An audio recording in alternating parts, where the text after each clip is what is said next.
আপনি যদি perfume freak হয়ে থাকেন তাহলে এই ভিডিওটা আপনার জন্য।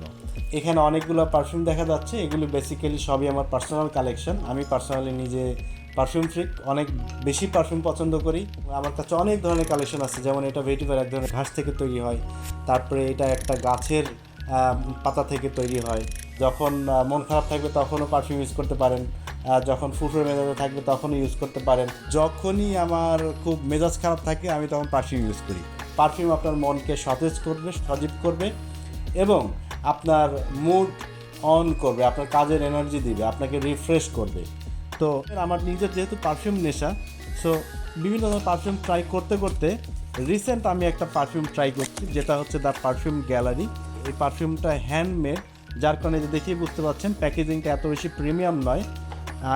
এই পারফিউমটা ইউজ করলে আপনার 10 ফিট রেডিয়াসের ভেতরে যে কোনো মানুষ বুঝে যাবে যে আপনি একটা পারফিউম ইউজ করেছেন। এবং এই পারফিউমের যে স্মেল, সেই স্মেলটা এত বেশি সতেজ, এটা মানে সতেজ অনুভূতি দেয়। এক একটা পারফিউমটা এক এক ধরনের, এটা হচ্ছে সতেজ করার জন্য, আপনার মনকে একদম সতেজ করো, ফ্রেশনেস। এবং যারাই আপনার আশেপাশে থাকবে এই স্মেলটা পাইলে তাদেরও মন সতেজ হয়ে যাবে। এটা আইডেন্টিক্যাল একটা পারফিউম, এটা ইউজ করলে আপনাকে মানুষ আইডেন্টিফাই করে ফেলতে পারবে। তো আপনারাও এই পারফিউমটা ট্রাই করতে পারেন। এটার প্রাইসও খুব একটা বেশি নয়, অনলি 3500 টাকা।